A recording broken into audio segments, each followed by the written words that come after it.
नमस्कार दोस्तों, welcome to my YouTube channel. दोस्तों, आज हम आपके लिए लाए हैं टॉपिक कि ड्रीम 11 पे विनिंग टीम कैसे बनाएं। ड्रीम 11 पे ऐसी टीम कैसे चुने जो हमें हर मैच में कुछ ना कुछ अमाउंट जरूर जिता दे। दोस्तों, आज का वीडियो आप लोगों के लिए बहुत इंपॉर्टेंट होने वाला है। इसमें आपको कुछ ना कुछ ऐसी टीम टिप्स जरूर मिलेंगी जो आपको ड्रीम 11 पे पैसे जिता सकती हैं। तो दोस्तों, ये वीडियो पूरा का पूरा जरूर देखिए एक बार। चलिए दोस्तों, शुरू करते हैं वीडियो। तो दोस्तों, सबसे पहली और इम्पोर्टेंट बात कि ड्रीम 11 बनाने से पहले मैं ये एक बात आप लोगों से जरूर डिस्कस कर लूँ कि लोग अक्सर ड्रीम 11 में गलतियाँ कहाँ करते हैं। तो उससे दोस्तों, जैसा कि आप लोगों ने देखा होगा कि अक्सर लोग ड्रीम 11 जब भी बनाते हैं तो उसमें अपने सारे 11 के 11 प्लेयर ऐसे चुन लेते हैं जो कि सिलेक्टेड बाई में 75% के ऊपर सभी ने चुने हुए हैं। आप रिस्क नहीं लेते हैं कि कुछ ऐसे प्लेयर चुने जो कि कम लोगों ने सिलेक्ट किए हों अपनी टीम में। इसलिए दोस्तों, पहली गलती तो यही है कि कभी भी 11 के 11 प्लेयर ऐसे ना चुने कि जो कि सभी लोगों ने सिलेक्ट किए होंगे, पर वो सिलेक्टेड परसेंटेज जो है 75 के ऊपर हो 11 के 11 प्लेयरों की। तो ऐसे गलती ना करें। 11 के 11 प्लेयर ऐसे बिल्कुल ना चुने जो कि सभी लोगों ने चुने हैं जिनकी सिलेक्टेड परसेंटेज 75 के ऊपर हो। थोड़े से रिस्क लेना चाहिए। और कुछ लोग ऐसे होते हैं कि जो कि सारे के 11 प्लेयर ऐसे चुन लेते हैं जो कि बहुत ही कम लोगों ने चुने होते हैं। 30%, 10% सिलेक्टेड रेट होता है उनका। जैसा कि आप स्क्रीनशॉट में देख सकते हैं, यहाँ पे सिलेक्टेड रेट लिख के आता है। चलिए फिर दोस्तों, मैं टिप्स देना शुरू करता हूँ कि ड्रीम 11 बनाने के लिए 7 ऐसे टिप्स हैं जो कि आप अगर अपने सिलेक्शन टाइम पे याद रखेंगे तो आपको बहुत ही फायदा होने वाला है। टिप नंबर 1 दोस्तों, जब भी आप ड्रीम 11 में टीम चुने तो सबसे पहले ये याद रखें कि टॉस होने के बाद ही टीम चुने। अब कुछ लोग ऐसे इस पर आर्ग्यू कर सकते हैं कि टीम पहले चुन लें, बाद में देखें अगर कोई प्लेयर नहीं खेल रहा होगा तो उसको टॉस होने के बाद रिप्लेस कर दिया जाएगा। दोस्तों, टॉस का बहुत इंपॉर्टेंट है टीम चुनने में। आप जैसे कि टीम चुन लिए हैं पहले टॉस होने के बाद, और फिर उसके बाद सपोज कीजिए कि आज का दिन मैच है स्ट्रॉन्ग टीम का और वीक टीम का। तो इसमें आपने तो पहले ही स्ट्रॉन्ग टीम के अच्छे 5, 6, 7 बल्ले 5, 6 बल्लेबाज स्ट्रॉन्ग टीम के रख लिए और 2-3 बॉलर रख लिए स्ट्रॉन्ग टीम के, और वीक टीम के 2-3 प्लेयर से आपने प्लेइंग 11 बना दी। लेकिन टॉस हुआ, टॉस होने के बाद जो वीक टीम थी उसने टॉस जीत लिया और उसने पहले बल्लेबाजी ले ली। अब यहाँ पे क्या होगा, उनकी टीम आपकी जो स्ट्रॉन्ग टीम की बॉलिंग है वो तो उनको जल्दी आउट कर देगी, और मान लीजिए सपोज कीजिए कि वो 50 से 60 रन पे आउट हो गए। अब इस केस में आपकी जो स्ट्रॉन्ग टीम के बल्लेबाज आपने चुने हैं 5-6 बल्लेबाज या 5 बल्लेबाज मान लीजिए चुने हैं, तो उनकी बैटिंग आने के चांसेस बहुत कम हो गए, क्योंकि आपके ओपनर जो है स्ट्रॉन्ग टीम के वही वो मैच खत्म कर देंगे।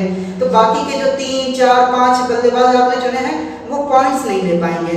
तो इसी पे दूसरे जो आपके अपोनेंट्स लोग होंगे उन्होंने सारे प्लेयर जो हैं वो टॉस होने के बाद चुने होंगे, तो उन्होंने उनके सभी भी प्लेयर्स पे पॉइंट्स मिलेंगे और आपके सिर्फ ओपनर्स पॉइंट्स लेंगे। बीच के 3-4 प्लेयर जो ऐसे होंगे जो सिर्फ 2-2 पॉइंट जो मिलते हैं स्टार्टिंग में सिलेक्ट होने पे, बस वही पॉइंट्स रहेंगे, बाकी कुछ नहीं मिलेगा। तो इसमें आप बहुत पीछे चले जाते हैं। इसलिए हमेशा टीम चुने टॉस होने के बाद, ये देख के कि किसकी पहले बल्लेबाजी है, किसको ज़्यादा मौका मिलेगा, किन की बैटिंग आ सकती है। इसलिए टॉस होने के बाद ही टीम चुने। टॉस का बहुत इंपॉर्टेंट होता है रोल टीम चुनने में। दोस्तों, मेरा दूसरा टिप है हमेशा पिच रिपोर्ट ध्यान में रख के ही टीम चुने। अब आप कहेंगे पिच रिपोर्ट का टीम चुनने से क्या है, तो दोस्तों अगर जैसे कि मान लीजिए कि पिच रिपोर्ट आज की है कि बहुत ही सीमिंग कंडीशन है या फास्ट बॉलिंग हेल्पफुल पिच है, तो इस कंडीशन में आप अगर अपनी टीम में ऐसे बल्लेबाज रख रहे हैं, ऐसे बैट्समैन रख रहे हैं जो कि स्पिन को अच्छा खेलते हैं लेकिन फास्ट बॉलिंग को अच्छा नहीं खेलते, तो कृपया उनको नहीं रखेंगे ये देख के। और अगर आप ऐसे बॉलर रख रहे हैं जो स्पिनर हैं और बॉलिंग पिच है, फास्ट बॉलिंग पिच है, तो फिर आप स्पिनर्स को भी ना रखिए, फास्ट बॉलर ऐसे रखिए, क्योंकि क्या पता स्पिनर्स को मौका ही ना मिले और वो फास्ट बॉलर ही पूरी टीम उड़ा दें, दूसरे वाली अपोनेंट टीम पूरी खत्म कर दें, तो दूसरों वालों की स्पिनर्स की बैटिंग ही ना, बॉलिंग ही ना है। इसलिए दोस्तों, टीम जब भी चुने तो फिर टिप नंबर 2 हमेशा याद रखें कि पिच रिपोर्ट देख लें। तीसरा टिप मेरा ये है कि आप हमेशा वेदर रिपोर्ट भी देखें। अब आप कहेंगे वेदर रिपोर्ट से क्या मतलब है इसमें टीम चुनने में, तो दोस्तों वेदर रिपोर्ट का भी बहुत ही इंपॉर्टेंट रोल होता है टीम चुनने के लिए। सपोज कीजिए कि आपने पहले टीम चुन ली बिना वेदर रिपोर्ट देखे, और सभी जो आपके अपोनेंट्स थे उन्होंने वेदर रिपोर्ट देख के टीम चुनी। तो मान लीजिए कि पहली इनिंग तो पूरी हो गई, फिर उसके बाद बारिश हो गई। दूसरी इनिंग के जो आपने बैट्समैन लिए थे 5-6 मिडिल ऑर्डर के बल्लेबाज ले लिए, या फिर 2-3-4 बैट्समैन सेकंड इनिंग वालों के ले लिए। अब हुआ कि बारिश हो गई, बारिश होने के बाद ओवर कम हो गया, 6 ओवर का मैच हुआ या 7 ओवर का मैच हुआ या 8 ओवर का मैच हुआ। तो ऐसे चांसेस होती हैं तो कि इसमें हमेशा ओपनर ही मैच खत्म कर देते हैं या फिर फर्स्ट डाउन प्लेयर ही मैच खत्म कर देता है। कभी भी मिडिल ऑर्डर के बैट्समैनों की बॉलिंग वो बैटिंग नहीं आ पाती है। तो इसमें वो जो आपने प्लेयर अगर मिडिल ऑर्डर का बैट्समैन लिया है जो सेकंड बैटिंग वाली टीम से, तो वो आपको पॉइंट्स नहीं दे पाएगा, तो इसमें आप वो पीछे हो जाएंगे। इसलिए हमेशा ही वेदर रिपोर्ट देख के ले कि बारिश तो नहीं हो रही है, कहीं डीएल से रिजल्ट तो नहीं है या डकवर्थ ल्यूइस मैट्रिक्स से रिजल्ट तो नहीं आएगा। क्योंकि अगर डकवर्थ ल्यूइस मैट्रिक्स से भी मैच का रिजल्ट आ रहा है तो इसका मतलब यही हुआ कि सारे 20 के 20 ओवर नहीं हो पा रहे हैं।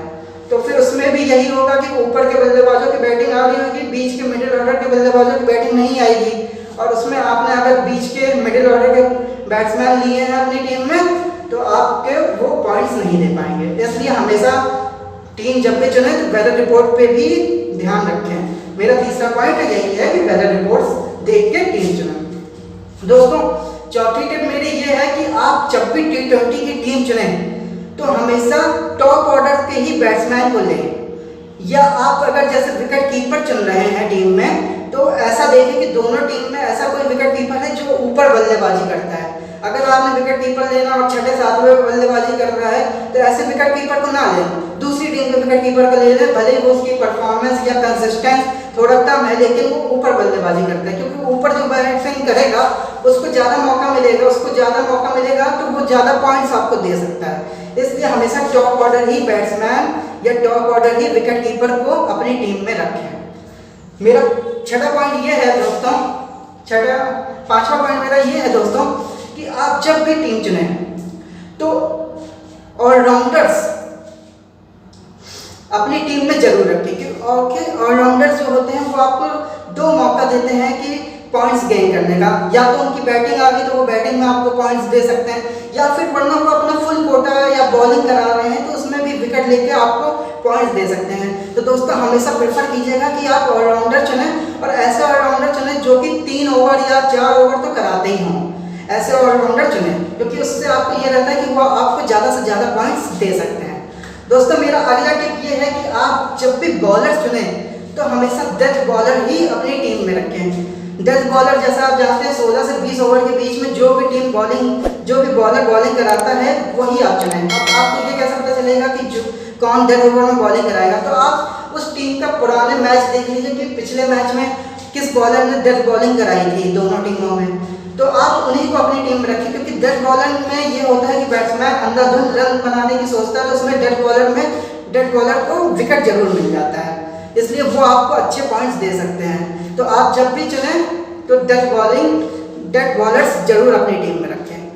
और दोस्तों एक और पॉइंट है कि अगर आपको टीम में स्पिनर चुनना है और पिच जो है वो स्पिन फ्रेंडली नहीं है, तब आपको लेग स्पिनर ही हमेशा प्रेफर करना होगा। लेग स्पिनर आप प्रेफर इसलिए करें क्योंकि लेग स्पिनर आपके अंदर एक कैपेबिलिटी होती है कि वो विकेट निकाल लेते हैं। अगर बैटिंग पिच भी है या फास्ट बॉलिंग पिच भी है तो भी लेग स्पिनर के अंदर कैपेबिलिटी होती है कि वो विकेट ले लेते हैं। तो हमेशा टीमें T20 की टीमें जब भी बनती है तो आपने देखा होगा कि वो अधिकतर लेग स्पिनर को ही प्रेफर करती हैं। तो दोस्तों मैं भी आपसे रिक्वेस्ट करूंगा जब भी आप टीम चुनें तो लेग स्पिनर को प्रेफर करें ऑफ स्पिनर से। या तो स्पिन पिच हो तब आप ऑफ स्पिनर रख सकते हैं, या फिर आप जानते हो कि ये ऑफ स्पिनर बहुत ही कंसिस्टेंट है, ये तो हमें विकेट दिला ही देगा, तो भले ही आप ऑफ स्पिनर रख लीजिए।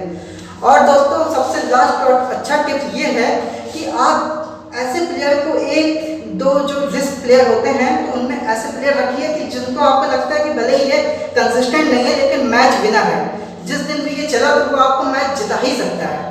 तो आप 1-2 प्लेयर, बहुत कम 1-2 प्लेयर ऐसे रख सकते हैं जो कंसिस्टेंट बहुत हो। तो दोस्तों ये हैं मेरी टिप्स जो आपको टीम बनाने में बहुत मदद करेंगे। अब दोस्तों बात कर लेते हैं सबसे मेन पॉइंट की कि कैप्टन और वाइस कैप्टन अपनी ड्रीम 11 टीम में किसको चुने। तो दोस्तों मैंने देखा है कि बहुत लोग होते हैं कि पूरी टीम तो चुन लेते हैं लेकिन उसमें कैप्टन वाइस कैप्टन सेलेक्ट नहीं कर पाते। तो दोस्तों कैप्टन और वाइस कैप्टन सेलेक्ट करने का एक आसान तरीका है कि आपको कैप्टन और वाइस कैप्टन में से किसी एक पे रिस्क लेना है और एक पे नहीं लेना है। अगर आप कैप्टन, आपकी टीम में कोई ऐसा बैट्समैन है जो उसको आपको पता ही है कि वो 100% या 90% चलना ही चलना है, हर मैच में उसका कंसिस्टेंट है, तो आप उसको, जैसे विराट कोहली हो गए और स्मिथ हो गए या फिर बाबर आजम हो गए, आप ऐसे प्लेयर हैं आपकी टीम में, तो फिर आप उनको तो कैप्टन या वाइस कैप्टन में से चुन ही लें। दूसरा, आपको वाइस कैप्टन या कैप्टन में से कोई एक जो है वो सिक्योर कर लें कि वो बिना रिस्क वाला प्लेयर हो, जो कंसिस्टेंट हो या जिसकी फॉर्म्स बहुत अच्छी हो, बॉलिंग या ऑलराउंडर जो भी है, आप वो एक तो उसको ले लें। दूसरा, वाइस कैप्टन या कैप्टन जो दूसरा आप चुनेंगे उसमें आप रिस्क ले सकते हैं कि आप कोई ऐसा ले लें कि जिसको आपको पता है कि हाँ ये ऑलराउंडर हो, या तो ऑलराउंडर हो, क्योंकि ऑलराउंडर आपको पता है वैसे भी उनके पास डबल चांस होता है आपको पॉइंट्स देने का, और साथ में अगर उन्हें आपने वाइस कैप्टन या कैप्टन बना दिया तो फिर वो और 4 गुना हो जाएंगे। इसलिए आप अगर वाइस कैप्टन या कैप्टन चुनना चाहें तो एक बार प्रेफर कीजिएगा ऑलराउंडर को एंड विकेट कीपर को, क्योंकि विकेट कीपर के पास भी चांस होता है कि वो आपको 2 तरीके से डबल पॉइंट्स दे सकते हैं, या तो आप बैटिंग करके वो देंगे, वरना फिर वो कीपिंग में स्टंपिंग या कैच करके आपको पॉइंट्स डबल कर सकते हैं।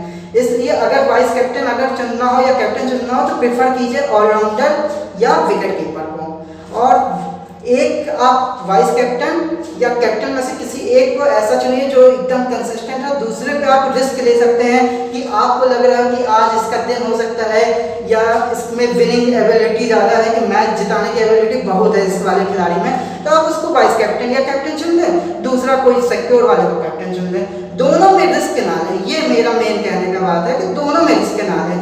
ये पता चला आपने कैप्टन वाइस कैप्टन दोनों ऐसे चुन लिए जो कि कम कंसिस्टेंट खिलाड़ी हैं, तो वो आपको थोड़ा क्या बहुत ही पीछे भेज सकते हैं। अगर वो दोनों ही फ्लॉप हुए तो आप रैंकिंग में बहुत पीछे आ सकते हैं। लेकिन अगर आपने एक कंसिस्टेंट चुना है, दूसरा थोड़ा बहुत अनकंसिस्टेंट है, लेकिन आपके दिन पे वो आपको मैच जिता सकता है, आपको पॉइंट दिला सकता है, तो फिर आप ऐसा जरूर करें।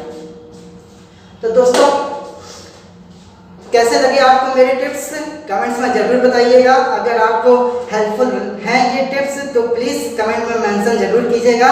और दोस्तों धन्यवाद मेरा पूरा वीडियो देखने के लिए। आगे भी मैं ऐसे ही आपको अच्छे वीडियो बनाता रहूँगा आप लोगों के लिए। दोस्तों लाइक और सब्सक्राइब जरूर कीजिएगा। धन्यवाद।